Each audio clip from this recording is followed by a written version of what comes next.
Ողջույն սիրելի հայրենակիցներ, եթերում Նեանտապանն է։ Եվ այժմ մենք զրուցելու ենք Ազատ քաղաքացի հասարակական կազմակերպության նախագահ, վերլուծաբան Հովսեփ Խուշուձյանի հետ։ Ողջունում եմ պարոն Խուշուձյան։ Շատ շնորհակալ եմ, որ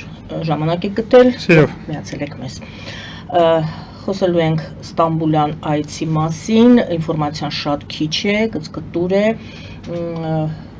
Փորձեմ այսպես ձեր օգնությամբ բարձել թե ինչ կարողացանք մենք դուրս բերել այդ գծկտուր հաղորդագրություններից եւ թուրքական մամուլից եւ հայկական ուրեմն կառավարության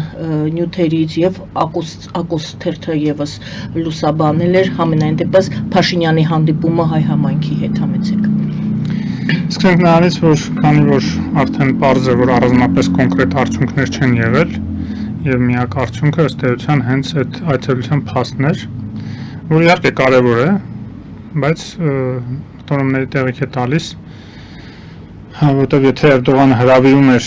Փաշինյանին, դա ենթադրում էր, որ երկու բան, կամ որ ինչ որ բանի արդեն պատրաստ է հայ-թուրքական հարաբերություններում, ինչ որ շարժի պատրաստ է, ինչ որ բեկման պատրաստ է Էրդողանը, կամ որ ստիպված էր դա արել։ Եթե ստիպված էր արել, իսկ փաստորեն, եթե ոչ մի բեկում տեղի չունեցավ, ուրեմն ստիպված էր արել, այդ ստիպվածը կարող է լինել կամ ճնշումների ներքո, իսկ մենք գիտենք, որ Արևմուտքը եւ Եվրոմիությունը եւ Միացյալ Նահանգները եւ շատ այլ երկրներ Ճապոնիայից սկսած, ուրեմն անդադ միջնորդում են, միջամտում են, որ Հայաստանի հետ սահմանը բացեք, հարաբերությունները կարգավորեք, որովհետեւ բոլորն հասկանում են, որ առանց դրա Հայաստանի կախվածությունը Ռուսաստանից չի թուլանում։ Թուլանում է, բայց ոչ այն տեմպերով, որը որ մենք կուզենք, այսպես ասենք։ Եվ նման պայմաններում, այո, կարող էր եւ ասել լավ դե որ շատ են Զարլեստանում մի անգամ հրավիրեմ հանդիպեմ, մանավանդ որ կարծես թե առիթն էլ եղավ Նիկոլ Փաշինյանը շնորհավորեց Կուրբան Բայրամը, ոնց որ թե նույն հեռախոսազանգի ընթացքում էլ հենց հրավիրել է։ Եվ մյուսը, որ գուցե քաղաքավարության զոհ է գնացել, գուցե զգացել է պարբերաբար ինչ-որ ուղերձներ Հայաստանի կողմից, որ լավ կլիներ այդ հանդիպումը տեղի ունենար եւ ասել է լավ շատ եք ուզում հրավիրեմ, այսպես։ Իրան-Իսրայել գուցե կոնսուլտացիաների կարիք կար։ Չեմ կարծում, որ դրա համար առաջին դեմքերով են հանդիպում, այդ կոնսուլտացիաների համար տարբեր մակարդակներ միշտ էլ կան։ Մանավանդ որ ոնց հասկանում ենք նաև Պաղեստինի ճանաչումը Հայաստանի կողմից եղել է Էրդողանի խնդրանքով, եւ դա իհարկե լավ է, որ Հայաստանը ընդառաջել է, մանավանդ դա մեր շահերին չի հակասում, նաև հայ-իրանական հարաբերություններին է համապատասխանում։ Իդեպ նույն օրերին հիմա հենց իսլամական երկրների կոնֆերանսի արտգործնախարարների հանդիպումն է տեղի ունենում հրատապ Ստամբուլում, թե Անկարայում, Թուրքիայում խոսքով, Ստամբուլում 40-ից ավել երկրների ներկայացուցիչ։ Այո, եւ նախաձեռնող Իրանն է եղել, եւ Թուրքիան աջակցել է այդ նախաձեռնությանը, եւ տեսնում ենք, որ Թուրքիան էլի վերագտնում է իր ազդեցությունը տարածաշրջանում Իրանի ազդեցության թուլացման խորապատկերին։ Ընդ որում, չնայած դա տեղի ունենում ի հաշիվ Իրանի ազդեցության, բայց դա Իրանի դեմ չի ուղղված համենայն դեպս առայժմ կամ արդեն այն բանից հետո որ ինչ հնարավոր էր Իրանի ձեռքից խլեցին ազդեցության գոտիները, հատկապես Սիրիայում, մասամբ նաև Իրաքում, մասամբ Լիբանանում, Իսրայելում, ես նկատի ունեմ Համասը նաև եւ այլն, բայց հիմա ինքը ամեն դեպքում դիրքավորվել է Թուրքիան որպես այսպես պրոիրանական կեցվածք է ընդունել այս Իրան-իսրայելական հակամարտության մեջ, զուտ իսլամական նաև համերաշխության նկատի ունենալով համերաշխությունը, բայց նաև ունենալով լուրջ հակասություններ Իսրայելի հետ։ Եվ այստեղ մենք հայտնվում ենք նույն տաշտակում, որ ասում եմ, նույն նավակում լավ ոնց ուզեք, իսկ այն երկրների, որոնք որ դատապարտել են Իսրայելի հարձակում Իրանի վրա, որոնք որ դեմ են պատերազմների միջոցով հարցեր լուծելուն, եւ դա եւ դրական եւ բացական կողմերն ունի, որ բացական այն է, որ մենք նույն նավակում չենք այս հարցում, ինչը որ մեր հիմնական դաշնակիցներն են Արևմուտքում։ Դրա համար շատ խորացնել նաև այս դիրքավորումը իմաստ չունի, լավ ինչ որ հայտարարվել է, դիրքավորումը եղել է, Իրանը շնորհակալություն հայտնել է դրա համար, դեսպանը հիշում եք վերջերս հատուկ այդ անդրադարձավ այդ հարցին, որ չեն մոռանա Հայաստան դիրքորոշում եւ այլն։ Բայց համենայնիվ մենք պետք է հաշվի առնենք, որ շատ անկանխատեսելի հետևանքներ դեռ կարող է ունենալ այս պատերազմը։ Թվում է, թե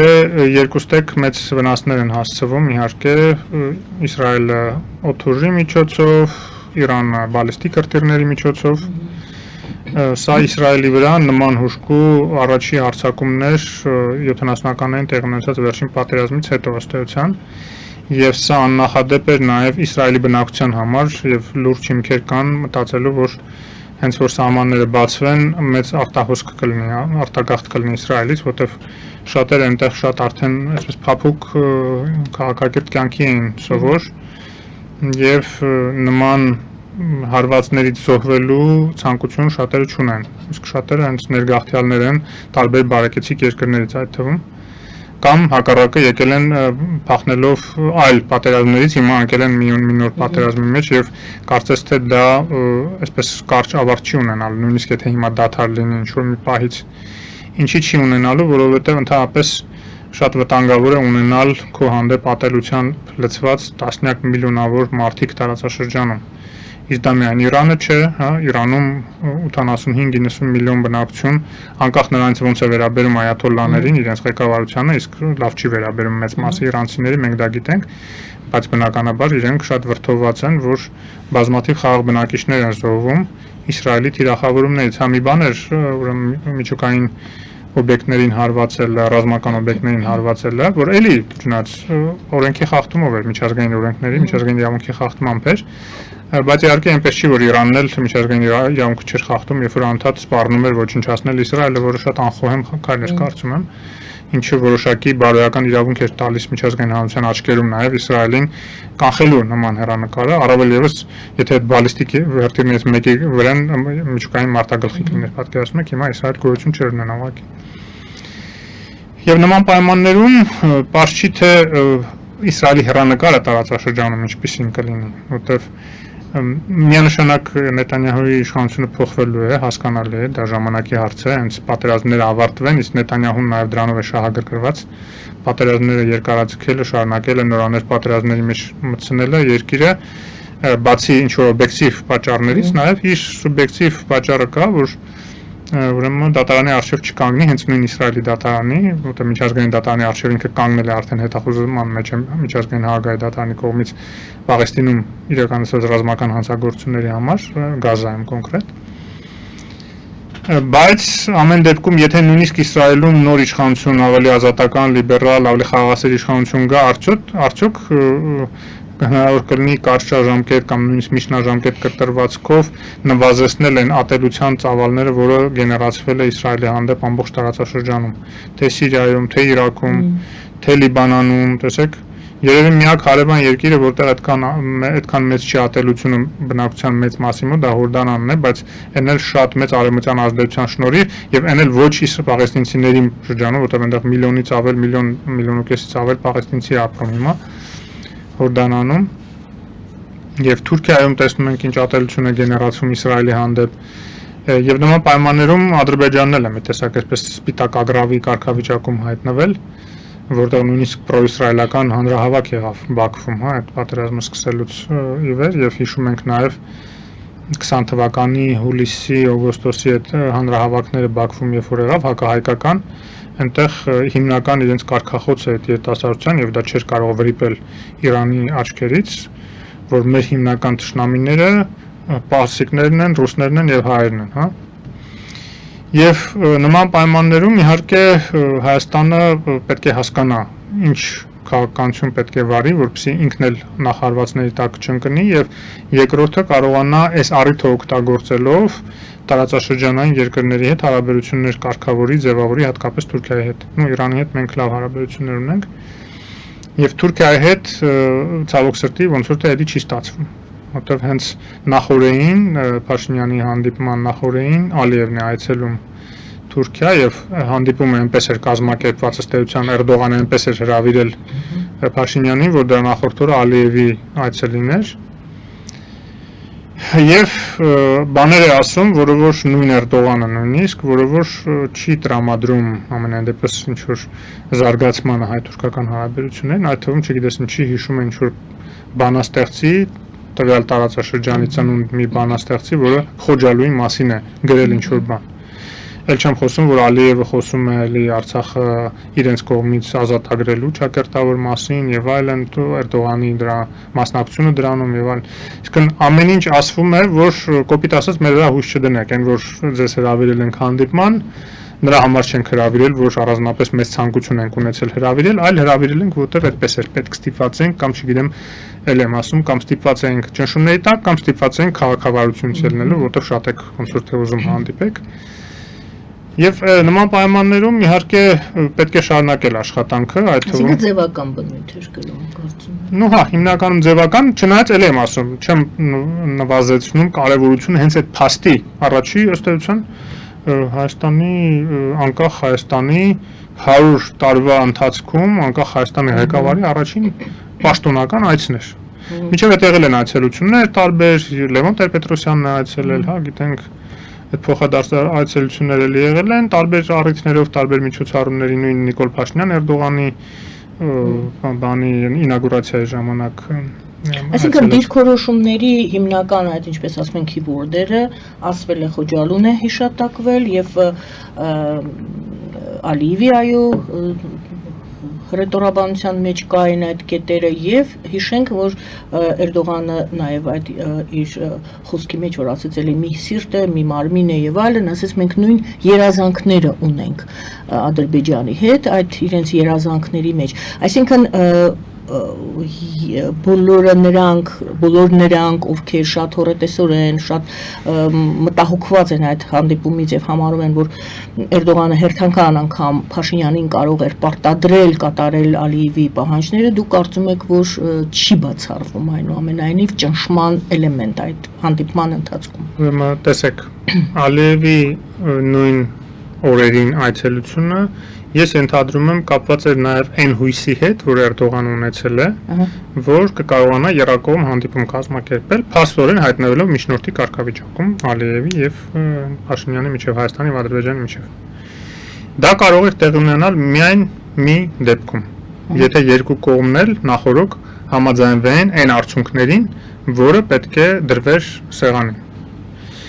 Այսինքն Կամ պետք է Էրդողանը Փաշինյանին Ալիևի հետ միասին համոզեին, որ իրենց երազանքները ձեր ասած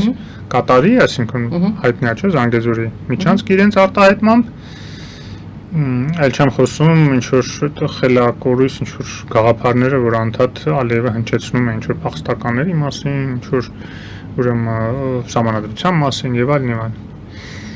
Բայց առանցքային իհարկե այդ ճանապարհի հարցներ իրենց պատկերացրած կարգավիճակով, այսինքն միջանցքի կարգավիճակով, կամ հակառակը, պետք է ուրեմն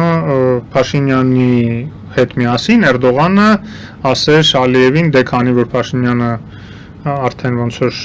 փոխվում է Ռուսաստանից եւ գալիս է դեպի արևմուտք, մենք էլ ուզում ենք այդ հարաբերությունները կարգավորենք, արի կրնի քարափեշից թափի համաձայնվի ճանապարհի տարբերակին, որը որ Փաշինյանը առաջարկում է ուրեմն հեշտացված տարբերակով Ադրբեջան քաղաքացիների համար։ Երկրորդ տարբերակը իհարկե շատ ավելի քիչ հավանական էր, որտեղ հանուն ինչի պետք է հանկարծ ինքը իր հիմնական դաշնակցի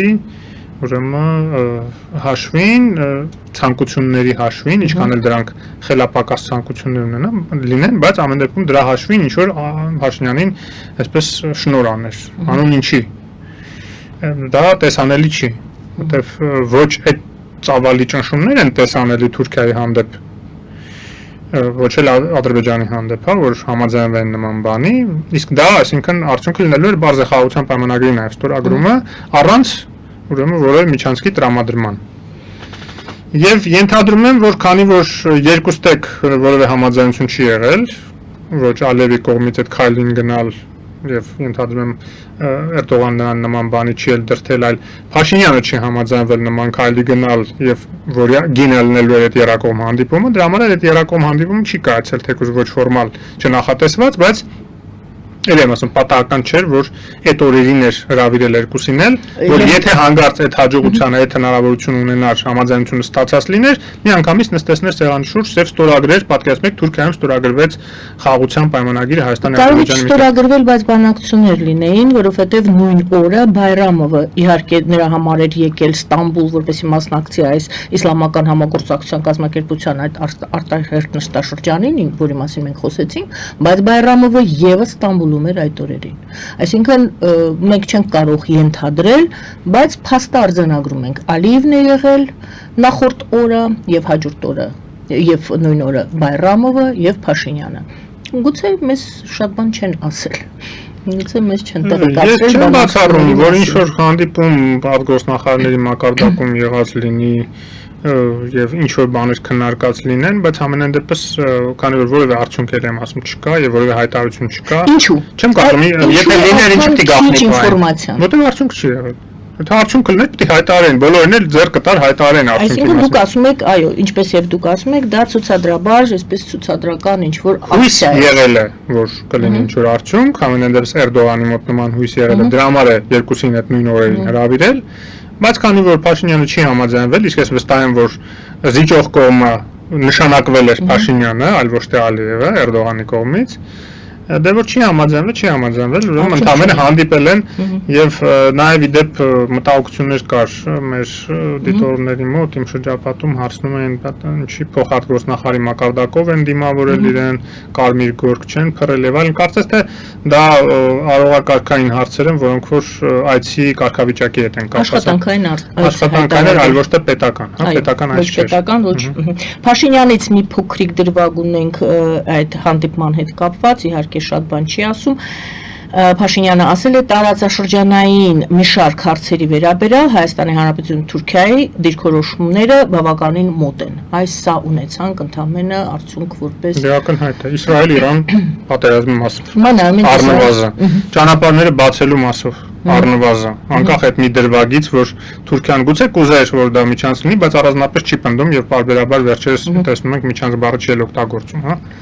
Այո, հիմա Իրան-Իսրայել այդ իրավիճակը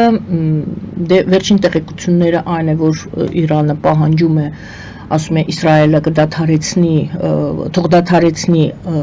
իր ռմբակոծումները նոր մենք կարող ենք նստել, բայց այստեղ կարող ենք ասել, որ եվրոպական երկրները հակված չեն խզել, բարդացնել կամ թշնամի երկիր հայտարարել Իրանին, այլ գնում են խոսելու, այո, էլի միջուկային ծրագրի շուրջ, բայց վերաբերմունքը դրական է, բացասական չէ, թշնամական չէ։ Շատ հատկանշական էր Ֆրանսիայի արտգործնախարարի հայտարարությունը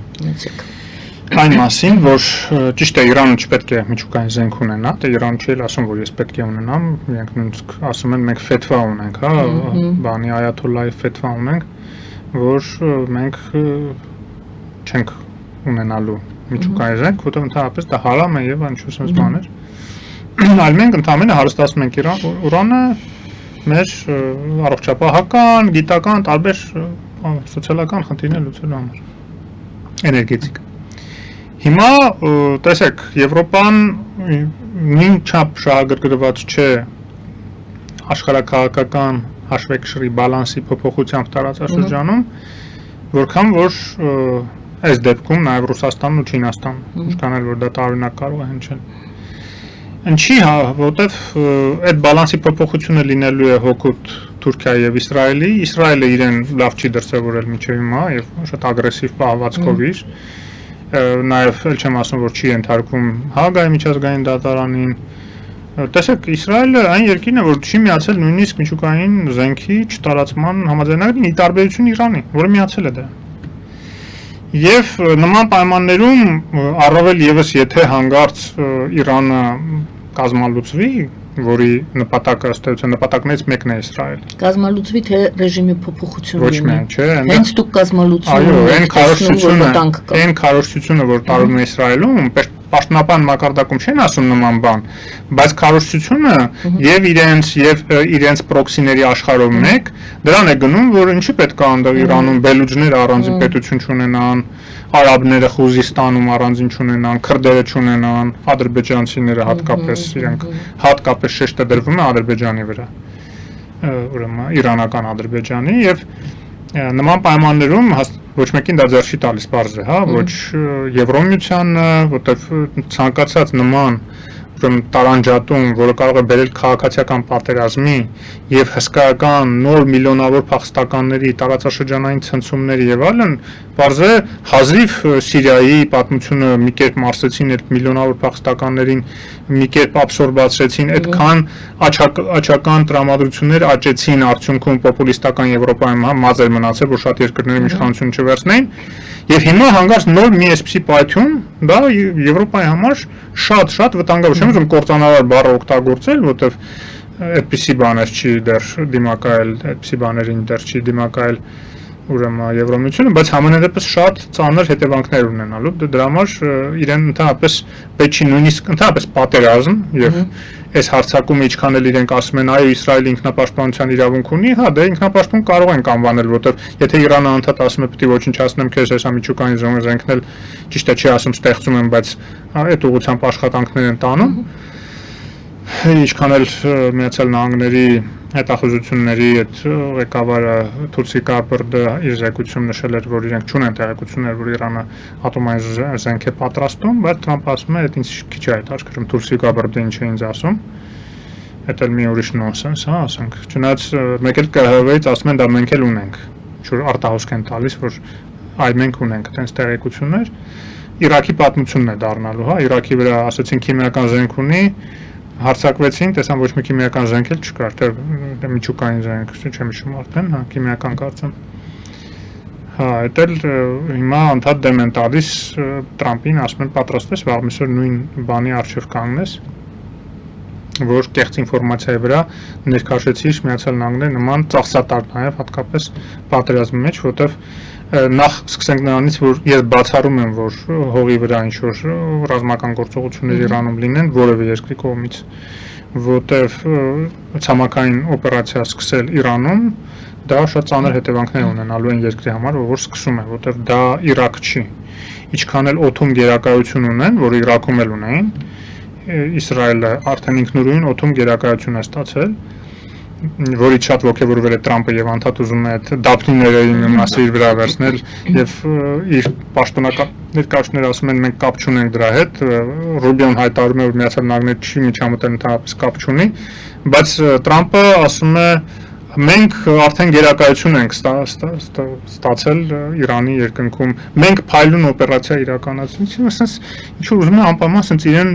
բան անի, մինչև որ մեծ ալիք բարձրացավ պատերազմի դեմ Միացյալ Նահանգներում եւ կոնգրեսից, սենատից հստակ ազդակներ եկան, որ դեմ են իրենք պատերազմի սկսելուն եւ հարցումներն են նաեւ դա ցույց տալի, նույնիսկ հանրապետական կողմնակիցների շրջանում բնակության մեծամասնություն դեմ է Իրանի դեմ պատերազմին Միացյալ Նահանգների միջամտությանը եւ դրա համար հիմա ինքը մի տեսակ զսպվեց, հայտարարեց հիմա այլ 2 շաբաթ ժամանակ եւ այլն, որ դա օգտագործի բանակցությունների համար, բայց ամեն դեպքում այդ բալանսը խախտելու մասին որ խոսում է, տեսեք, այդտեղ Եվրոպան ավելի զգուշ է իհարկե այդ քայլերում, բայց Չինաստանը եւ Ռուսաստանը ավելի կոշտ են արձագանքում, հատկապես Չինաստանը, որ ընդհանրապես ասաց, որ միջուկային օբյեկտներին այդ խորքային ռումբերով հարվածելը մեծ վտանգներ կարող է առաջացնել, դա Ռուսաստանին ընդհանրապես ճիշտ է ոչ առաջի դեմքերի մակարդակով ասացին, որ դա կբերի միջուկային պատերազմի եւ այսպես բաներ, անդադ իրանքի ինչ լինում է, ինչ որ միջուկային պատերազմով են սպառնում, բայց համենայնդեպս այն որ իրենք ունեն գործիքներ, հատկապես Չինաստանը, թույլ չտալու Իրանի վերջնականապես պարտություն են, ինչ որ Տրամփը մի օր գրեց անվերապահ կապիտուլյացիա, հա, ուղղակի sense Twitter-ում, ավելի Trump social, Truth Social-ում, Trump Social-ում, նույնն է, էլի, հա, ինչ որ տենց գրառում արեց, որ ակնհայտ էր, որ Իրանին էր վերաբերում, բայց թույլ կտան, որ Իրանը կապիտուլյացիա ենթարկվի, նույն Չինաստանը արդեն շատ հետաքրքիր ավիա փոխադրումներ է սկսել իրականացնել Իրան, ճիշտ է, ես բացառում եմ, որ այդտեղ ինչ-որ միջուկային զենք կարող է տեղափոխեն, միջուկային ռումբ, նույնիսկ Հյուսիսային Կորեայից նվեր բան, sense ինչ-որ բաներ սպրտեց համացանցում, որտեղ Չինաստանին ձեռ չի տալիս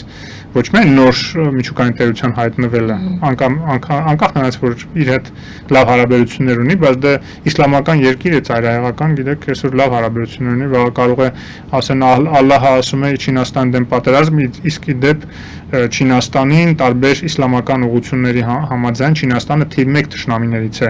իսլամական աշխարհի, նույնիսկ Գոգ Մագոգին են ասում են չինացիներին, որ Գոգ Մագոգի բաները հենց իրենք են դրսևորում էլի, այսինքն չարիքի դրսևորումներից մեկը, բայց համենայն դեպս ոչ միայն այն, որ միջուկային զենք չտարածվի, այլ որ միջուկային պայթունի նախադեպ չլինի ընդհանրապես ժամանակակից աշխարհում, որտեղ գիտեք, ամեն ինչին մարդկությունը սովորում է, եթե մի բան տեղի ունենում, սկզբից ցնցվում է, հետո կամաց սովորում է։ Ուկրաինայի պատերազմը հիշում եք առաջի օրերին, որ եղավ, բոլորը շոկի մեջ էին։ 21-րդ դարում դու զորքով դնում հարձակում ես հարևան երկրի վրա, ռմբակոծում ես քաղաքներ, ես ոչնչացնում եւ այլն, բոլորը վրդոված են աշխարհում, բայց հիմա մի տեսակ արդեն հոգնել են, շատերը արդեն սովորել են, ընտելացել են, որ դե այտենց պատերազմ է գնում։ Նույնը Գազան, այո, նույնը Արցախյան պատերազմում էր, առաջի օրերին ինչ որ շոկ կար, բայց կամաց ընտելացան։ Այտենց է մարդու բնույթն, այն չի կարա անդադ լարված վիճակում մնա, անդադ ինչ որ ստրեսի մեջ մնա, ներսից օրգանիզմը փոխում է։ Դուք ասում եք ցամաքային չի լինի, բայց եթե հանկարծ այդ հարվածը լինի Միացյալ Նահանգների կողմից, այդ սարի ուղղությամբ եւ այդ միջուկային ֆորտ բանն է։ Այո, շղթայական տարածում կգտնի Իրանը, ասում է ես կրմբակոծեմ քո բազաները, մյուսը կմիանա, երրորդը կմիանա, այսինքն դա մի հատ հարվածով հարցը չի լուծվում, այսպես որ ասում։ Մի հատ խփեցինք, հարցը լուծվեց, գնացինք տներով։ Սկսենք նրանից, որ Իրանը ցույց տվեց, որ տիրապետում է այնպիսի բալիստիկ հրթիռների, որը որ ժամանակակից հակաօդային պաշտպանության միջոցները, իսկ Իսրայելի հակաօդային համակարգը լավագույններից է աշխարհում, չեն կարողանում դեմ առնել, որտեղ իրենք շատ արագ են, դերձայնային են։ Հիմա եթե նույն բալիստիկ հրթիռներով խփի ամերիկյան բազաներին շուրջ բոլորը, Էլ չեմ խոսում, որ շատ բազաներ այնքան մոտիկ են Իրանին գտնվում, որ կարող են նույնիսկ ավելի հասարակ հրետանային ինչ-որ բաներով հասնի, հա, խոցի, որը շատ ավելի բարդ է, հա, հրետանային արկը խփելու օդում հակաօդային պաշտպանության համար բավականին բարդ է։ Եթե նույնիսկ Իրանը բավարար հրթիռներ եւ բալիստիկ հրթիռներ չունի, արդյոք չկան շահագրգիռ կողմեր, որոնք հենց մենակ նրա համար, որ ինքը ամերիկյան բազաներին հարվածի եւ Ամերիկայի Սևերես անի կոպիտ ասած Ամերիկային աշխարհով մեկ չեն տրամադրել զենքեր։ Կամ դուրս բերի արդեն լայնածավալ պատերազմի, որտեղ Ամերիկան պետք է պատասխանի, ճիշտ է։ Նույն Չինաստանը։ Չէ, նո Ամերիկան կարող է միայն օդային հարվածներ հասցնել։ 1, 2, 3։ Հա, բայց օդային հարվածներով փորձը ցույց տվեց, որ Իրանը այնքան մեծ երկիր է, այնպեսի մեծ տնտեսություն ունի, անկախ նրանից, որ շատ պրոգրեսիվ տնտեսություն չի, ասենք շատ այսպես առաջի կարգի տնտեսություն չի եւ այլն, բայց տնտեսական մեծ ինչ որ աղետալի հետևանքներ այս ռմբահարումները չունեցան, նույնիսկ նավթավերամշակման գործարանին հարվածեցին եւ այլն։ Այսինքն ունի ներքին դիմադրողականության որոշակի ռեզերվ այդ պետությունը եւ մանավանդ հիմա պաշարված ամրոցի սկզբունքն է աշխատում եւ բնակչությունը պատրաստ է դիմանալ մի քիչ ինչ որ բաների։ Նման պայմաններում Չինաստանը որ սկսեց մատակարարել այդ բալիստիկ հրթիռները, ինչ պետք է անի Ամերիկան կամ Իսրայելը։ Իսրայելը պատրաստ է, որ ինքը ասենք ամիսներ շարունակ կարող է այդ բալիստիկ հրթիռների հարվածներ ուտի։ Որ հա, ճիշտ է, իրենք բավականին պատրաստված են։ Ապաստարանների ցանցը շատ լավ զարգացած է, վաղորոք բնակչությանը զգուշացնում են միանգամից։ Տեսեք, այսքան 1000-ից ավելի բալիստիկ հրթիռ է հարվածել ու գրեթե բոլորը տեղ են հասել, բայց մի քանի տասնյակ զոհ կա ընդհանրապես Իսրայելում։ Այսինքն պաշտպանության համակարգը լավ է զարգացած։ Հասկացանք, բայց այդ անդադ ստրեսի մեջ, անդադ այդ վախի մեջ, որ քո տունը կարող է քանդվի, մի ամբողջ 9.5 միլիոնանոց 10 միլիոնանոց բնակչություն ապրել, քանի ամիս կարող է։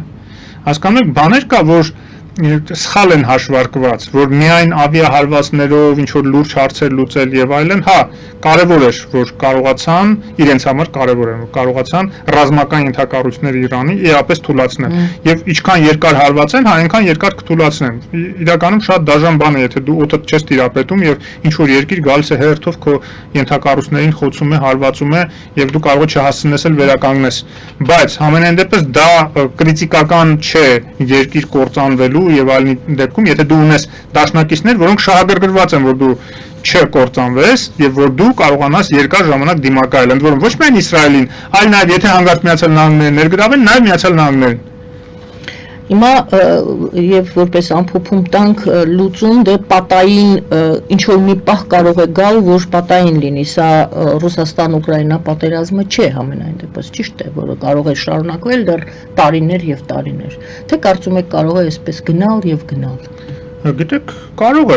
եւ նույնիսկ եթե Միացյալ Նահանգներում որոշեն, որ պետք է դադարեցվի սա, որտեվ տեսեք Տրամպին անդադ հարցնում են, դուք Նետանյահուին չեք ասում, որ դադարի եւ այլն, նա էլ ասում է դե հաղթող կողմ է, ոնց ասեմ, չէ, որ դադարի։ Ասում են նրա վիճակը ավելի լավ է այս պահին, քան Իրանին, ոնց ես դիտեմ իրենց։ Ինչքան կարող է դա շարունակվել, 1, երկրորդը։ Միացյալ Նահանգները ունի լծակներ Իսրայելի վրա, այդ թվում զենքի մատակարարումները։ Կամ ոչ չմատակարարում։ Ճիշտ է, դա աբսուրդ է, որ ինչ որ մարդիկ հայտարարում են, որ դե Իսրայելը զենք չի արտադրում, հենց ամերիկան ձեռը քաշի։ Իսրայելը 8-րդ մատակարարն է, էքսպորտանող, այսինքն արտահանողն է աշխարհում 8-րդ, այդքան զենք է արտադրում ինքը։ Եվ մենք տեսանք ինքը նաև Ադրբեջանին եւ այլ ինչքան զենք էր մատակարարում, այդ թվում բալիստիկ հրթիռներ, այդ թվում հրետանու, արկեր, ավիացիա, ինչ ասես արտադրում են։ Եվ նույնիսկ եթե պետք լինի, ինքը կարող է դրանք բազմապատկել այդ ծավալները եւ ընդ որում շատ կասկածելի է, որ Իրանը կարողանա այդ ենթակառույցները ոչնչացնել Իսրայելի, որտեղ իր բալիստիկ հրթիռները ինչքան էլ որ անխոցելի են, այսինքն տեղ են հասնում, բայց ճիշտ տեղ չեն հասնում, նպատակակետին լավ չեն խփում, որովհետև ամեն դեպքում այդ որակը չունեն, որ ճշգրտությունը չունեն, որ իրանց ուզած թիրախները խոցեն։ Եվ դրա համար հիմնականում քաղաքների վրա ուղղված լինելով բնակչությանն են վնաս տալի, այսպես բնակչությանը սարսափեցնելուն են ուղղված, որ էլի իր հետևանքներ ունենում է, բայց իհարկե կետային հարվածների տեսակետից այդքան մեծ վնաս չի հասցնում Իսրայելին։ Եվ վերջում այս 40 երկրների մասին մենք խոսեցինք, արդյունքները դեռևս պարզ չեն այդ իրենց հանդիպման Իսլամական համագործակցության կազմակերպության արտահերտ նստաշրջան էր, որին ի դեպ մասնակցում են նաև արաբական երկրների լիգայի արտգործնախարարները, արդյոք սա համախմբման փորձ է կամ հնարավորությունների որոնում է կամ Իրանի հերթական քայլերի միասին քննարկում է, ինչ է կարծում, ինչի համար են այսքան երկրներ այսօր հավաքվել։ Ուրեմն տեսեք, այնպես չի, որ արաբական երկրները շատ նեղված են այս պատերազմից, անկախ նրանից թե ինչ են արտահայտում։ Իրենց համար երկուսն էլ թշնամի են, թե Իսրայելը, թե Իրանը, մեկը մի քիչ շատ, մեկը մի քիչ քիչ։ Իսկ եթե երբ որ քո երկու թշնամիները իրար բալիստիկ հրթիռներով եւ ավիացիայով ոչնչացնում են, դու նստած կողքից ծափ ես տալիս։ Բայց դե Իրանը մեծ հույսեր ունի, Իրանին արտգործնախարարը գնացել է Ստամբուլ։ Չէ, ես ասում եմ, այն ինչ որ իրականում է։ Այն ինչ որ հիմա հայտարարությունների մակարդակով, իրենք են գլխից էլ բոլոր արաբական երկրները գրեթե բոլորը դատապարտեցին։ Արդյոք հայտարարության մասին է այստեղ խոսքը։ Այո, ռեզոլյուցիա լինելու։ Ընդհանրապես Այո, դա այդ ընդհանրապես չի, դա նախ հերթական դիրքավորումն է, դա որոշակի նաև ճնշում է Արևմուտքի եւ Միացյալ Նահանգների վրա, որ շատ մի խորացի այս հարցում Իրանի դեմ, որտեղ ամեն դեպքում իրենք էլ իրաց լծակներ ունեն Միացյալ Նահանգների վրա։ Դուք հիշում եք, վերջերս Միացյալ Նահանգները վերջերս է սաուդիտներին հյուրընկալվել եւ միլիարդավոր համարյա տրիլիոնի հասնող ներդրումներ էր մուրում եւ հասկանալի է, որ ինքն էլ կարիք ունի, ինքը շատ չի կարող թարսվել իսլամական աշխարհի հետ, արաբական աշխարհի հետ, ինչքան էլ որ ելի եմ ասում, ներքուստ արաբները ծափ են տալիս, բայց արաբները խնդիր ունեն նավթի, որովհետեւ Իրանը եթե համը դուրս եկավ, կարող է սկսի հարվածել տանկերներին, նավթահորերին եւ իրենց մեծ վնաս պատճառել, իսկ այդ դրա համար բալիստիկ հրթիռներ պետք չեն, որ ինչ որ ճշգրտության հարց լինել եմ ասում, հրետանին իրենց բավարար կլինի շատ հանքերին հարվածելու։ Եվ նման պայմաններում արաբները, արաբացի երկրները հատկապես շահագրգռված են, որ էսկալացիա չլինի, եթե նույնիսկ շարունակվում է հարվածները, այս մակարդակի շարունակվի, այսինքն Միացյալ Նահանգները չներգրավի, որպեսզի Իրանն էլ Միացյալ Նահանգների բազաներին չխփի, որ հետո ասի պատահական բազային խփելուց ձեր նավթահորին կպավ կամ ձեր տանկերին է կպավ։ Էլ չեմ ասում Օրմուզի նեղուցը փակելու հեռանկարի մասին, որ ընդհանրապես համաշխարհային տնտեսությանը կարող է հսկայական հարված հասցնել, նավթի գները կտրուկ աճ են արձանագրելու դրա հետևանքով եւ ինչ է լինելու Ռուսաստանը էլի սկսելու է մեծ փողեր ստանալ իր պատերազմը շարունակելու ամբողջ աշխարհը հույս ուներ որ ոնց որ թե արդեն հասնում են նրան որ Ռուսաստանը փողերը պրծել են եւ դա լուրջ կաշկանդող հանգամանք է դարձել Ռուսաստանը ջուրն է լցում այո ջուրն է լցում ինչ որ մի երկու խելապակասի պատճառով որ մեկը Նետանյահուն որ նստած ասենք բան է անում հույս ունի որ այսպես ավիահարվածներով կարող է լուրջ խնդիր լուծել փոխանակ որ ինքը զիջեր իշխանությունը եւ լիբերալ նոր ուժերը կարողանային գային ուղղակի լեզու գտնեին Իրանի հետ որ այդ ճշնամանքը վերանար ընդհանրապես այս խնդիրների մեր տարածաշրջանային խնդիրների լուծումը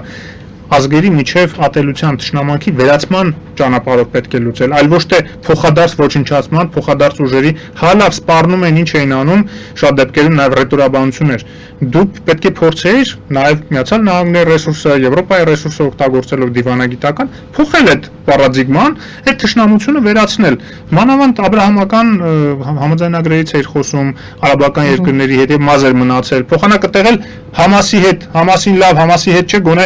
պաղեստինցիների հետ հարցը լուծեր, Պաղեստինի ինքնավարությունը դարձներ ճանաչեր որպես պետություն եւ այդպես Աբրահամական համաձայնագրեր կնքեր։ Այսինքն տարածաշրջանի հետ հարցերը լուծեր խաղաղ ճանապարհով, ոչ թե մեսիանական ինչ որ բանով, որ Նետանյահուն ունի այդ կրոնամոլ, պատահական չի, ինչքան կրոնամոլ ծայրահեղական հուդայիստներ կան, իր շուրջն են բանում, կառավարությունում, ինչ էր իր բանը, մեսիական բանը, որ հեսա պետքա բոլոր հարևանների հարցերը լուծենք, Իսրայելը հեգեմոն չուս լինի, երկիր պետք է դառնա, ոնց որ մեզ Եհովա Աստվածը խոստացել է, ահա, դե գնացեք, ամեն մեկը իր բզիկներով առաջնորդվելով, նրանք ասում են դու բան փոքր սատանան ես քեզ ոչնչացնելու ենք իրանցի այաթոլլաները, սա էլ sense մեսիականություն, մենք էլ կրակն ենք ընկել տարածաշրջանում, այդ ամեն մեկի ինչ որ բաների վրա, ինչ այնպես չի որ մեր մոտ չկա, այդ որոշ մարդկանց մոտ, հա, այնպես բարեբախտաբար փոքրամասնության մոտ տարբեր մեսիանական բաներ հայկականության, հա, հայ ազգայնականության հողի վրա։ Էլ չեմ խոսում Թուրքիայի մասին կամ Ադրբեջանի, հա, այնտեղ այդ հատկապես Ադրբեջանում ընդհանրապես պրոպագանդայի մակարդակով է պետական դարձել, իսկ Թուրքիայում էլ դե այդ նեոօսմանիզմն է, գիտեք, որ բա ոնց եղավ մենք ընդամենը 100 տարի առաջ աշխարհակալ կայսրություն էինք, այս անպետք արևմուտքցիները եկան քանդեցին, ջարդուփշուր արեցին, մենք ռուսները նույն վատ վիճակում ենք, երկուսիս էլ այտենց քանդեցին գեղեցիկ կայսրություններ հրաշալի երազանքներ ասելով Թրամփը ներկայություն Էրդողանը դա Էրդողանն էլ հա այդտեղ իրանց երազանքները համընկնում են չէ հակառակը իրանց ու Իսրայելինը հա Ռուսաստանի հետ համընկնում են չնայած Միջին Ասիայում եւ Կովկասում էլի հակադրվում են ես չի որ ամենտեղ ուզում եմ ասեմ այդ իդեոլոգիաների խելապակաս իդեոլոգիաների պատճառով ամեն մեկը մի sense բան գաղափարախոսություն է մոգոնում եւ դրանք ուղղակի իրար հետ խաղաղ համակեցության տեղ չեն թողում այդ երկրներին եւ տարածաշրջանում ընդհանրապես ավելի շուտ իհարկե բոլորը այսպես գուժում են եւ սարսափելի հեռանկարներ են նկարագրում մեծ աղետի արչեւ է կանգնած մեր տարածաշրջանը թե կարծում եք այնուամենայնիվ ուժեր կան, որոնք չեն ուզում, որ այդպիսի կրակ լինի։ Ամբողջ հարցը դա է, ուժեր կան, որ ուզում են մեծ կրակ լինի, թե ուժեր կան, որ չեն ուզում։ Ախր մենք տեսեք տարածաշրջանից խոսեցինք, հիմա դուք այդ ուժերից եք խոսում, որոնք ավելի գլոբալ են եւ ավելի մեծ ազդեցություն ունեն այդ տարածաշրջանում։ Դրսի ուժեր, որոնք այդ թվում մեր տարածաշրջանի վրա։ Բայց տեսեք, ընդեղ էլ է պայքար գնում։ Ընդեղ էլ է պայքար գնում։ Նույն Միացյալ Նահանգներում են հատկապես այդ ուժերը, որոնք միջազգային հեգեմոնիա ունեն, հա, եւ գլոբալիստները մի կողմից եւ Տրամպի իզոլացիոնիստները, որոնք որ ձեռի հետ էլ մեկ-մեկ լավ էլ կարողանում են Իսրայելին այսպիսի հարցերում աջակցել։ Եվ ինչու՞մ է այդ պայքարը գնում։ Ցավոք սրտի էլի նույն այդ գաղափարախոսությունների հիման վրա։ Ասենք գլոբալիստները ասում են կա գլոբալ պատասխանատվության խնդիր, կա գլոբալ կառավարման անհրաժեշտություն, որ ամեն կրիմինալ ռեժիմ գլուխը չբարձրացնի ինչ ուզենա անի տարածաշրջանում, ասի այդ իմ սուվերեն իրավունքն է, այսինքն գլոբալիստները բարձր որոշակի սուվերենության սահմանափակման հարց են դնում միջազգային իրավունքի հիման վրա։ Իսկ տրամպականներն ու գլոբալիստները ոչ դեմոկրատներն են, հա, այսպես ասենք։ Տրամպականները ում վրա են հիմնվում։ Բողոքական կրոնականների, այդ բաների գյուղերում, ծայրամասերում ապրող ցածր կրթություն ստացած մարդկանց, որոնք որ նույն այդ մեսիանականության գաղափարն են բանանում։ Տեսեք, ես Նետանյահու այդ մեսիանականության հարցը որ ասացի, միջև վերջ չասեցի, ասենք նպատակը որն է, որ իրաց մեսիային բերեն, իսկ իրաց մեսիային բերելու համար ինչ պետք է անեն, սողոմուն տաճարը պետք է վերականգնեն։ Տենց է գրած իրաց գրքերում, որը որ մասամբ նաև 5 կտակարանն է, նաև քրիստոնեության վրա է տարածվում։ Ու այդ մասամբ քրիստոնեության վրա տարածվելով բողոքականները դա բարեզբուն իմաստով հասկանալով, ասում են, ըհը, պետք է Իսրայելին օգնել այդ նպատակին հասնի, իրանք ճիշտ է մտածում են, որ իրանք մեսիան է գալու, բայց իրականում մեր մեսիան է գալու, այսինքն Քրիստոսի երկրորդ գալուստն ալնելու։ Այսինքն այդտեղ երկուսի գաղափարները համընկնում են։ Սողոմոնի տաճարը վերականգնելու համար ինչ պետք է անեն, պետք է իսլամական բան կա այնտեղ։ Սողոմոնի տաճարի տեղը այնտեղ կառուցված է իսլամական տաճար, որը որ պետք է քանդել բնականաբար, որտեղ Սողոմոնը ոնց կարելի է քանդել միայն իսլամական աշխարհի հետ հարցը լուծելով, պաղեստինցիներ հարցը լուծելով, քնաջնջելով, ոչնչացնելով բոլոր ինչքան ուժեղ իսլամական երկրներ կա, թույլատնելով այդ թվում Իրանին եւ այլն, որ հետո հանգիստ կառուցենք sense կարմիր գորգը փռենք, որ մեսիան գա։ Այնտեղ այն ժամանակ նոր կտենանք հрьяաների մեսիան կգա, թե մեր մեսիան կգա, դեռ գժերի բան, պալատը նոմեր 6 են որ ասում, հա։ Ու այդ բաների հիման վրա, այդ հեքիաթների 3000 տարի առաջ գրած հեքիաթների հիման վրա այդ տարածաշրջանը այսինքն խառնում են ու պատասխանատու քաղաքական գործիչներ, պատասխանատու մարդիկ այսօր փոքրամասնությունում են հայտնվել ցավոք սրտի Միացյալ Նահանգներում։ Եվրոմիություն բարեբախտաբար կրթական ցենզը բավականին բարձր է, որպեսզի այդպիսի բաներին չհավատան, բայց Միացյալ Նահանգներում ցածր է եւ այնտեղ կրոնամոլությունը, այդ կրոնական абստրակտ ինչ որ անհեթեթ գաղափարներ այնքան են զարգացած, որ այդպիսի բաներով հա մեկին էլ հենա գործուղել են մեր մոտ մի հատ բանը բողոքական ամերիկացի կա, անունը չեմ հիշում, որ հայկական 4 շարականներ էր գնացել երգել ու բանում Սոֆիայի տաճարում, դրանով հայերի sense միանգամից գիտեն, չէ, հայերի նուրբ լարերի վրա ոնց կարելի է խաղալ, հասիստը շահել էր ու ստեր տարածում թե հեսա Տրամպը ինձ խորհրդական է նշանակելու բանի, Հայաստանի հարցերով խորհրդական է ինձ նշանակել, մի հատ նկարվել էր մի անկյունում որտեղ էր հաջողացել Տրամպի հետ, սաղ տեղը տարածում էր, հիմա էլ եկել այստեղ Հայաստանի ներքին քաղաքականությունն է որոշել բանանի ուղղորդի թե ոնց պետք է հայերը անեն, ում պետք է ընտրեն, ում պետք է հեռացնեն, ասես լրիվ գժանոց էլի։ Հայաստանի ներքին հարցեր, եկանք հասանք այդ հարցերին, այնտեղ պարզապես ավարտելու համար այդ իմ հարցս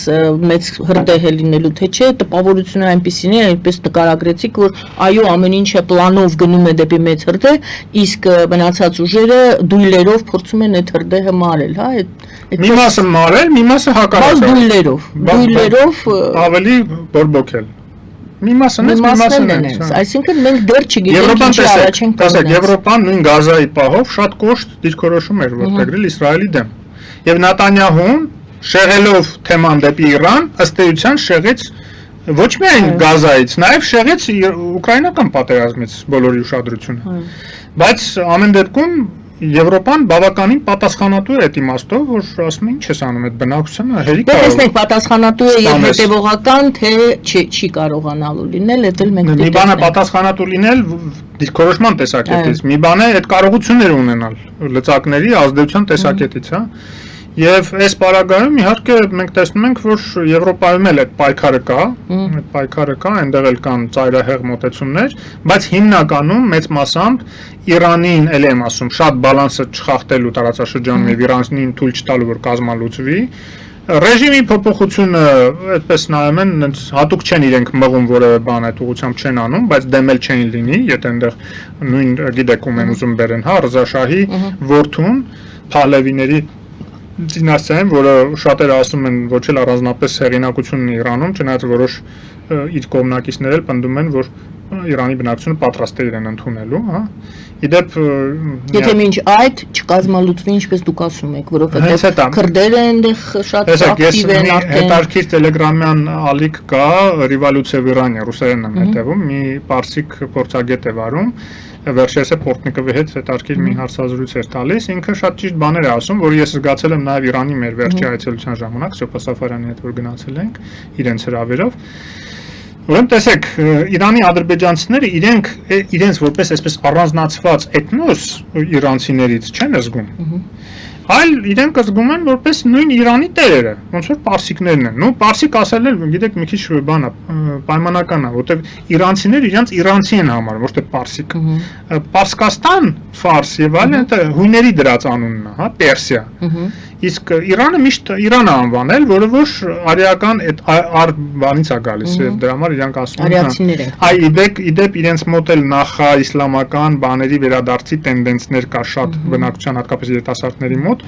որ մենք շատ ավելի հին մշակույթ ունեցել ենք եւ այլն, դա կրոնական բաներ երկրորդական դիտելու մշակութային տեսակետից։ Ինչ եմ ուզում ասեմ, որ տեսեք, այսօր թե Խամենեին այաթոլլա, հա, իրենց գլխավոր, թե այաթոլլաներից շատերը, թե ուրեմն վարչապետը, բանա, նախագահը իրենց Պեզեշքյանը, կներեք, նույն թուրքական ծագում ունեն։ Չեմ ասում հատուկ ադրբեջանական, որտեղ վերջերս այդ ազերի թուրք հասկացողությունը շատ նոր է։ Միջև այդ ասել են թուրքական ծագում ունեցող իրանցիները։ Չէ, մեր Կովկասի չէ, Իրանի ադրբեջանցիների մասին է խոսքը, որոնց հիմա ասում են ազերի թուրք։ Հիմա իրենք տեսնում են, որ իրենց ներկայացուցիչներն են Իրանի ղեկավարները։ Այս որ այդքան գեներալ ու ֆիզիկոս սպանեցին, դրանց մի զգալի մասը էլի թուրքական ծագում ունեն։ Ասենք, այնպես չէ, որ իրանք տենց հստակ տարանջատում են։ Կան իհարկե սեպարատիստական տրամադրություններ, որ սովետի ժամանակ է սկսվել բորբոքվել, ինչա թե պոկեն կպցնեն սովետին այդ տարածքները, կամ գոնե ազդեցություն տարածեն։ Բայց հետարքի բան ասաց հենց որ այդ 46-7 թվերին, երբ որ արդեն սովետական միությանը բանը Իրանը հասավ նրան, որ դեօկուպացրեցին, սովետական զորքերը հետ քաշեցին ստիպված, չեմ հիշում, կարող ավելի ուշ լինի, տարին կարող է սխալվեմ։ Ասում է սովետական զորքերը որ հետ քաշվեցին, դեռ իրանական զորքերը չէին հասցրել մտնել Թավրիզ, այսինքն այդ իրանական Ադրբեջանի կենտրոնն է, արդեն տեղի բնակչությունը այդ սեպարատիստներին սկսեցին ոչնչացնել, բռնել եւ այլն, հետապնդել, որովհետեւ իրենց սրտով չերեն ինչ որ դրանք անում էին, իրանք զգում էին արտաքին այդտեղ միջամտություն։ Նույնը հիմա ուզում եմ ասեմ, որ այդ պետք է լուրջ ուսումնասիրել, հասկանալ ինչքանով իրոք հիմքեր կան մտածելու, որ կարող է Իրանը փլուզվի։ Այդ Բելուջստան բան ավելի շատ այնտեղ կա այդ իրոք սեպարատիստական ու բանը անջատվելու Իրանից եւ ինքնությունը, յուրահատուկ ինքնության բանը, քան ստե մանավանդ կրոնական տեսակետից ադրբեջանցիներն ու իրանցիներն նույն կրոնը ունեն։ Այ քրդերի մասով չէ, քրդերը սուննի են։ Դրա համար այնտեղ շատ ավելի լուրջ հակասություն կա եւ անջատվելու վտանգ, բայց նույնիսկ դա իրենք կարողանում են կառավարել։ Ներքին խնդիրների կարող ենք ականատես լինել Իրանում։ Հիմա Հայաստանի ներքին հարցեր, կաթողիկոս Սամվել Կարապետյան էլեկտրացանցեր, այսպես թեման ուրվագծեմ, անբանեմ։ Դե այս ամբողջը տեղավորվում է արտաքին քաղաքական կոնտեքստի մեջ, որտեվ ուղիղ դրա հետ կապ ունի, որտեվ այս Սամվել Կարապետյանին էլ ստիպեցին ռուսները մտնել քաղաքականության մեջ հենց այս խորապատկերին, մի կողմից մի տարի հետո տեղի ունենալու ընտրությունների, մյուս կողմից ընթացիկ քաղաքական հարցերում իրենց ազդեցությունը մեծացնելու համար։ Այդ թվում ես կարծում եմ պատահական չէր ընտրված Թուրքիա վարչապետի այցի նախօրեն, հա, այս ամեն ինչը ակտիվացնելու ուղղությամբ եւ Սամվել Կարապետյանի հայտը ներկայացնելու ուղղությամբ։ Էլ եմ ասում, հիմա այդ մարդուն ինչքան էլ մենք մեղադրում ենք, ինքն էլ հերթական զոհն է, գերին է, որտեվ որևէ միլիարդատեր Ռուսաստանում հարստացած, ես դրա մասին մի անգամ չեմ որ ասել եմ, չի կարող ինքնուրույն լինել։ Իրեն հենց որ ասեն, որ տղա ջան, հիմա արդեն քո ժամն է եկել, եթե չես ուզում դա այն ճակատագիրը կրկնես այն միլիարդատերի ովքեր մեզ չեն ենթարկվել, իսկ դուք հիշում եք Ուկրաինայի դեմ պատերազմ սկսելուց հետո որոշ օլիգարխներ Ռուսաստանի եւ խոշոր հարուստ չինովնիկներ արտագաղթեցին այն հույսով որ դե չենք ուզում մենք Ուկրաինայի դեմ չենք եւ դեմ ենք Ռուսաստանի քաղաքականությանը, բայց չենք ուզում քաղաքականությունը խառնվենք, որովհետեւ գործիքը չդառնանք մեր համար Իսպանիաներում խելոք հանգիստ կապրենք, միլիարդները մեզ կվայելենք եւ հանգարց իրանք ու իրանց ընտանիքի անդամները շատ դեպքերում մեկ էլ 9-րդ հարկից ընկնում մահանում են, մեկ էլ ինչ որ բաներ է տեղի ունենում, սպանում են, կամ են գործակալները, որոնք որոշել են անցնեն թշնամբանի կողմը, արևմուտքի կողմը, Ռուսաստանի համար թշնամու կողմը եւ հանգարց թունավորվում են տարբեր պոլոնիումներում եւ այլն պոլոնիումներով։ Ուզում ասեմ, որ այնտեղ կանոնները հստակ են գործում եւ ինքը անկախ նրանից էլ եմ ասում ստորագրել է թուղթ, որ ինքը ՖՍԲ-ը պետք է համագործակցի թե չէ, իսկ ես կարծում եմ որոշակի գումարից հարստությունից այն կողմ բոլորին կանչում են, ասում են ստորագրի, եթե չես ուզում ունեզրկվես, հա։ Անկախ դրանից նույնիսկ ինքը ուզի-չուզի պետք է ենթարկվի։ Իր հարստության մեծ մասը Ռուսաստանում է, անշարժ գույքի խոշորագույն տիրապետողներից է Ռուսաստանի։ Բոլորը այնտեղ է։ Ինքը ուզի էլ հիմա չի կարողանա դա վաճառի այդ գումարը դուրս անի, հասկանում եք Ռուսաստանից։ Այդ նման պայմաններում որ իրեն ասում են դավայ, քայլ արա, պետք է անես, ինքը արդեն ստիպված անում է։ Հա, բայց դա էլ հիմք չի մեր համար, որ ասենք լավ դե որ խեղճ մարդուն բա ինչ անի, դե թող Հայաստանի պետության դեմ ինչ ուզում է անի, միայն թե իրան չվերացնեն ռուսները կամ չհետապնդեն, ինչ կներեք։ Իր ընտրությունն է դա, ինքն է ընտրել այդ ճանապարհը։ Ինքը գիտեր ում հետ գործ ուներ եւ որտեղ է միլիարդներ կուտակում, հա։ Կամ Լևոն Հարապետյանի օրը կգցեն իրան նաև եթե հանգարց դեմ գնար շարքը թվարկելուց ամենակարևոր մեր իրոք բարերարին մոռացանք ասենք, հա, ոչ թե պարզապես ներդրումներ էր անում, որ ներդրումը գիտեք բիզնես է, ներդրումից հա, մենք Հայաստան շատ օգտվում է, երբ որ մեկը գալիս է ներդրում է անում, բայց ներդրում բարեգործություն պետք չէ ներկայացնել։ Չեմ ասում ընդհանրապես բարեգործական բաներ չի արել, հա, եկեղեցին ինչ որ մի քանի միլիոն նվիրաբերեց, որի դիմաց իր պատկերը բան կպցրել են անհարմար է էլի ուղղակի ասենք այդ բարեգործությունն է, ոչ մեզ կարծում եմ այդ առևտուր է։ Ես քեզ այսքան փող, դու իմ նկարը քո պատերին, դա բարեգործություն չի։ Բարեգործությունը թափես լուր են անում։ Մի խոսքով ուզում եմ ասեմ, որ նման պայմաններում ակնհայտ է, որ իրեն փորձելու են օգտագործել, իր շահերից էր բխում նաև, որ իրեն այսպես մեկուսացրեցին, հագուցե իրեն ավելի ձեռք կտար, որ դա տնային կալանք լիներ եւ այլն, բայց համենայն դեպս ինքը հիմա ավելի անշարժ վիճակում է, քան եթե սկսեր կատարել Ռուսաստանի հանձնարարականները Հայաստանի պետության դեմ։ Եւ որ հայկական էլեկտրացանցերը ազգայնացվի։ Իսկ դա, գիտեք, մեծ պատմություն է, հենց չի որ ընդդեմ ինքը բան է, մի հատ այսպես տարեկան ինչ-որ հսկայական եկամուտներ բերող հիմնարկություն էր, որը ինքը եկամտաբեր էր ամեն դեպքում, բայց ինքը գրավադրված է։ Ինքը վարկերի դիմաց գրավադրված է այդ ընկերությունը, եւ նույնիսկ եթե Հայաստանը հիմա վերցնի որպես պետական սեփականություն, այդ գրավերը ինքը պետք է ուրեմն որպես գրավ այդ վարկերը ինքը պետք է փակի, որ ձեռից չխլեն բանկերը, պետության ձեռքից բանկերը չխլեն, եթե հանգարտ դա չաշխատի։ Եվ ըստ էության դա էլ հələ հարց է, պետք է ուսումնասիրել, այդտեղ Սամվել Կարապետյան ներդրումներ էր անում, թե ասենք կողքից մի քանի միլիոն բարեգործություն անելուց, ստեղ էլ մի քանի տասնյակ միլիոն քամում էր եկամուտները, որը եկամտաբեր ձեռնարկությունը ուրեմն բերում էր իրեն, ընդ որում դա մեր բոլորիս վճարված էլեկտրոէներգիայի գումարներն է, որը անդադ թանկանում է, որտեվ ինքը ասում է, դες ներդրում պետք է անեմ, ստե տրանսֆորմատորներ պետք է փոխեմ, ստե ցանցեր պետք է կառուցեմ, նես չի որ իր գրպանիցը չի անում։ Մեր վրա այդ բեռը բարձրացրել միջև հիմա, մենք ավելի թանկ ենք վճարել հոսանքի դիմաց, որի համար ինքը պետք է ներդրումներ անել։ Բայց չգիտես ինչի այդ ներդրումները անում էր մենակ այդ նորակառույց շենքերում։ Երևի այնտեղ շահագրգռում են իրեն, որ ոչ թե գյուղերում կամ այն հին բնակ ֆոնդի համար այդ էլեկտրոէներգիայի մատակարարները ապահովել, սեփական բան է, նորակառույց էլիտար բնակավայրեր։ Ինչ շահ ուներ Ռուսաստանը իրեն այդ հանձնարարությունը տալու։ Խայծ էր նա, այսպես։ Շահի հարց չէ, ինքը ուրիշ ելք չունի Ռուսաստանը, այնտեղ ինչ գործիք ունի, պետք է օգտագործի։ Ինչպես էր ուզում օգտագործել, ըստ ձեզ, էլի։ Ընտրություններից ընդառաջ ըստե ալիք ձևավորեն, առանց հետո եկեղեցու վերնախավին կարողացել էր լիովին այսպես զորաշարժել, անցած տարի ընդամենը մի ներկայացուցիչ փորձեցին անել այդ Վազգեն Գալստանյանի գլխավորությամբ չստացվեց։ Հիմա որոշեցին ամբողջ եկեղեցին նետել վերնախավով համենայն դեպս դաշտ քաղաքական ասպարեզ, դա միանգամից դու կուսակցություն բացեն, անուն դնեն հայ առաքելական եկեղեցի, չգիտեմ, միավորում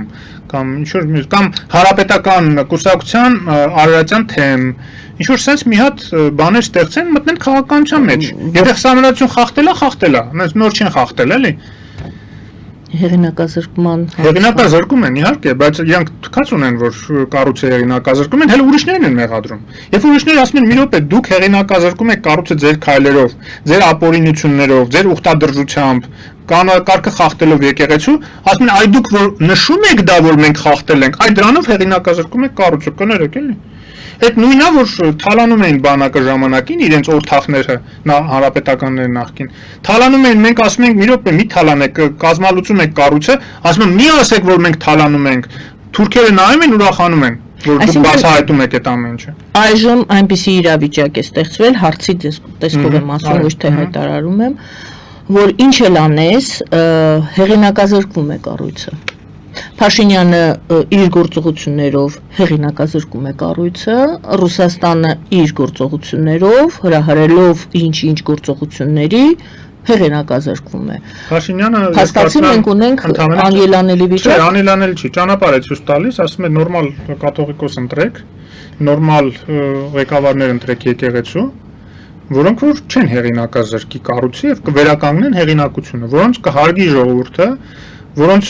հասցեին ոչինչ չի ասի, որտեվ հարգված մարդիկ կլինեն եւ այդպես կվերականգնվի։ Հիմա թողել այդ ճահիճը, այդ թարախակալած վիճակը թողել եկեղեցու, ասել ձեռ չտակ, որ չհեղինակազրկեք, ինքը տեղից քայքայում է։ Այն որ տարբեր կրոնական հարանվանությունները մեծ ծավալի ուրեմն բաներին հասել, հաջողություններին հասել մարդկանց հոգեվորսության, իրենցով անելու ճանապարհին, հենց դա է ցուցիչը։ Եվ եթե թողում ես այս ամեն ինչ sense, կարող է մի քանի տարուց ընդհանրապես հայարակելական եկեղեցու հետևորդները 50%-ից պակաս լինեն։ Չթողելու ինչ մեխանիզմներ գոյություն ունեն։ Պետությունը կարծես թե ոչ մի մեխանիզմ գոյություն չունի, որպեսզի նա անի այն ինչ դուք ասում եք, պետք է արվի այլ ձևով, իսկ այդ այլ ձևի համար այդ ժողովը չի գումարվում։ Դե պետությունը Դրա համար հարցնում եմ լուծումը որն է պետության պետությունը մեխանիզմ չունի, բայց քաղաքացիական իրավունքի դաշտում ունի։ Քաղաքացիական իրավունք գոյություն ունի, Հայաստանում եւ քրեական իրավունք գոյություն ունի, որին պարտավոր են ենթարկվել բոլորը, անկախ նրանից սքեմավոր են, թե սքեմավոր չեն։ Եվ եթե սքեմավորը կոռուպցիայով է զբաղվել, գողացել է նվիրատվությունները, բիզնեսով է զբաղվել, թաքցնելով հարկերը եւ այլն, որ բացահայտումների ալիքին ենք մենք ասում, որ լինելու են այդպիսի բաներ։ Միանշանակ լինելու են եւ մենք էլ պահանջելու ենք, ես ինքս էլ անդադ մի քանի անգամ ասել եմ, մենակ չինովնիկները չէ որ չպետք է կոռուպցիայով զբաղվեն, այլ նաեւ եկեղեցականները չպետք է կոռուպցիայով զբաղվեն։ Եթե զբաղվում են, պետք է պատասխանատվություն կրեն։ Եթե գողացել են նվիրատվությունները, պետք է գնան բանտում նստեն, անկախ նրանից սքեմով կնստեն եւ աղոթեն թե չեն աղոթի։ Ես կարծում եմ իրենք աղոթելու ձևն էլ չգիտեն, կարող են կարդալ ընդամենը, որտեղ իրենք ուր կրոնը ուր, իրենք բիզնեսմեններ են, թալանչի չարչիներ են, որոնք որ օրթախ են եղել հանրապետականների հետ, հիմա ասես նեղ վիճակում են հայտնվել, որտեղ իշխանությունները արդեն հեղափոխությունից հետո թույլ չեն տալիս իրենց այդպիսի բաներով զբաղվել։ Մի կողմից հեղինակազրկման մասին ենք խոսում ընդհանուր աշխարհի աչքի առջև, երկրորդը մենք խոսում ենք հեղինակազրկման մասին նույն հանրության առջև, եթե սկսեն այդ բացահայտումները եւ մարդիկ տեսնեն, թե ինչ է իրականում, ասենք թե եթե բացահայտվի այդ խայտառակ ինչ-որ փաստեր դուրս գան, գուցե հանրությունը եւս հանրության մեջ կորուստ լինի հարգանքը դեպի հիմա եկանք այն հարցին, որը հիմնականում քննարկման առարկա է։ Եկեղեցի եւ սպասավոր եկեղեցու։ Դա նույն հասկացողությունն է, եթե դու հիասթափվում ես սպասավորից, դա նշանակում է դու հիասթափվում ես եկեղեցուց, եւ հետո գալիս է արդեն հավատք, կրոն եւ այլն։ Եկեք մի հատ այդ գիծը, այդ շղթան ճիշտ ուրվագծենք։ Տեսեք, քաղաքացիական դիրքորոշումը մարդկանց շատ կարեւոր է։ Եվ այն որ 20-30 տարի մեր հասարակությունը իրավատես չի զգացել պետության հարցում եւ պետությունը ձևավորելու հարցում իր դերակատարությունը թերագնահատել է եւ չի գնացել ընտրության շատ դեպքերում կամ գնալով ընտրության շատ դեպքերում կաշառվել է ասելով դե ինձանից մեկ է բան կախված չի, ես իմ օրվա հացը լուծեմ, այն նույն կերպ նույնացնելով ի դեպ շատ դեպքերում իշխանավորներին պետության հետ, նույն կերպ ինքը երբ որ հավատացյալ է, արդեն հավատացյալի կարգավիճակով, նույն կերպ վարվում է եկեղեցու հետ, չնայած մեր եկեղեցին իր կանոնակարգով կառուցվածքով բավականին ժողովրդավարական է, այսինքն թեմական խորհուրդները կարողանում են որոշել ով է իրենց թեմական առաջնորդը եւ այլն, այսինքն աշխարհիկ մարդիկ կարող են ազդել եկեղեցու ներսում ընտրությունների վրա, վերջերս կաթողիկոսի ընտրություններին նաեւ աշխարհիկ բազմաթիվ մարդիկ են մասնակցում, անկախ նրանից որ ես համարում եմ դա թափանցիկ չի, հենց իմ մասով եմ ասում, ես կնքված քրիստոնյա եմ, առաքելական եկեղեցում կնքված, ինձ ոչ ոք երբեք չի դիմել, չի հարցրել իմ կարծիքը ինչ որ մեկին եկեղեցու ներսում ընտրության հարցում Մի չի հարցել, ուզում ես մասնակցես թե չէ։ Չեմ ասում կաթողիկոսի, ենթադրում եմ դա ինչ որ բաներ կա, չէ, փուլեր կա, քայլեր կա, ինչ որ մարդկանց ընտրում են, պատվիրակներ երևի այդ պատվիրակներն են նոր գնում են կաթողիկոս են ընտրում։ Բայց եթե ոչ մեկ ինձ չի հարցրել, ոչ մի մեխանիզմ չկա, բայց այդ ոնց եղավ լեգիտիմ ընտրություններ, հա, ես ինչ իմանամ, ովքերով են հավաքվել, իրանք ներսում գցե բռնել են որոշ նվակատոկոս։ Այդ ընտրությունը, բայց ուզում եմ ասեմ, որ եթե մարդիկ չեն նույնացնում եկեղեցին ու բանը, այդ ուրեմն եկեղեցի սպասավորներին, դա նշանակում է, որ իրենք կարող են գնալ ասել, այո, ես դժգոհ եմ եկեղեցու սպասավորից, իրեն կփոխեմ, որ եկեղեցու հեղինակության չվնասի։ Իսկ մարդիկ, ովքեր որ նույնացնում են, իրենք հեշտ թիրախ են դառնում, զոհ են դառնում հոգեվորսության։ Հա, ես ամեն դեպքում հոգեվորսությանը կողմ չեմ, անկախ նրանից, որ իմ համար բոլոր կրոնները հավասար են, հավասար իրավունքներ ունեն, հա, իրար մեջ, ասենք, տարբեր կերպ են Աստծո հասկանում։ Կրոնը ճանապարհ է դեպի Աստծո։ Բայց համենայն դեպս հոգեվորսությունը այդքան լավ բան չի։ Բայց համենայն դեպս դա է պատճառը, որ մարդիկ ասելով դե եթե եկեղեցի սպասավորները լավը չեն, կարգազանց են, կոռումպացված են, թալանչի են, իշխանությունների հետ նախկին կոռումպացված իշխանությունների հետ օրթախ են բիզնես են անում, ուրեմն սա սխալ եկեղեցի է, ես գնամ այն տեղ այն կրոնական ուղղության հետևից, որ այդպիսի բաներով չի առանձնանում, այդպիսի հանցանքներ, բաներ չկան։ Չի երևում դա։ Կամ գոնե չի երևում, հա։ Հիմա այդ մարդուն դու պետքա բացատրես, որ չէ, դու ես եկեղեցին,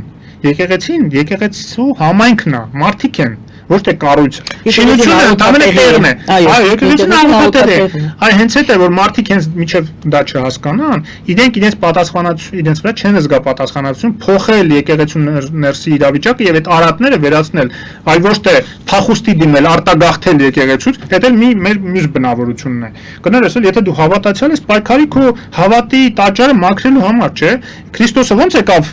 չարչիներին առևտրականային քշեց բանից, պայքարեց, այդ նույնը դու պետք է անես, այլ ոչ թե մեր հայկական բնավորության համաձայն, դե Հայաստանում լավ չի, այս լավ չի, այստեղ կոռումպացված է, այստեղ անարդարություն է, կթողեմ կարտագաղթեմ, որտեղ որ լավ է։ Բարև ձեզ։ Ուրեմն ֆրանսիացիները քո համար են 2-3 տարի, 300 տարի պայքարել, հեղափոխություններ արել, զոհվել եւ այլն, որ դու գնաս այնտեղ օգտվես, չէ՞։ Լավ հեշտ ձևերը սովորել ենք։ Չի մի չէ դու պայքարես քո հայրենիքը դասնես Ֆրանսիայի պես։ Եվ քո եկեղեցին դասնես նորմալ եկեղեցի։ Այո, որովհետև դուք ավարտենք մեր այսօրվա զրույցը հենց դրանով, որ ոչ մի երկրում ամեն ինչ այդպես հարթ չի գնացել, բոլոր տեղերում եղել է եւ հեղափոխություններ, եւ պայքար։ Եվ մարդիկ պատասխանատվություն են վերցել իրանց վրա, իրենց երկիրը կառուցելու, իրենց եկեղեցին կառուցելու, ովքեր որ հավատացյալ են, եւ դա է ճանապարհը, այլ ոչ թե ամեն ինչից արտագաղթելը, փախնելը։ Մի հատ լավ ծառանկար կա, անդադ իմ աչքիս առաջ է ծառանկարը, երբ որ սենց նկարած են ճամպրուկներով մեկը գնում է ու Մայր Հայաստանի արձանն է, ասենց չոքած կռացած, ու այդ գնացողը ճամպրուկներում շուռ ա եկել Մայր Հայաստանին, ասում է դե հենց որ լավանաս կվերադառնամ։ Այսինքն Մայր Հայաստանը հիվանդացած է, թուլացած վիճակում է ինքը, իսկ արտագաղթում է, ասում է դե հենց որ լավանաս կվերադառնամ, հենց որ լավ ելնես կվերադառնամ։ Ոչ թե մնում է որ բուժի օգնի մորը, այլ ասում է կլավանաս, նոր հիմա պետք չես, ինձ հիվանդ ես։ Կգնամ ես լավ տեղերը, որտեղ որ հիվանդ չեմ, դեռ լավ կապրեմ իմ կայֆերով, իմ հաճույքներով, հենց որ լավ կլես այդ վաղ կվերադառնամ։ Իսկ լավ կլնեսի շարունակությունն էլ ձևակերպումը հետեւյալն է. կարգի բերեք երկիրը, մենք հետ կգանք։ Հա, մենք պետք է կարգի բերենք, իրենք որ հետ գան։ Շնորհակալ եմ պարոն Խուշուձյան, շնորհակալ։ շնորհակալություն սիրելի հայրենակիցներ, Ազատ քաղաքացի հասարակական կազմակերպության նախագահ, վերլուծաբան Հովսեփ Խուշուձյանի հետ էինք զրուցում, զրուցվարում էր Գայանե Առաքելյանը։ Բարի ննձես։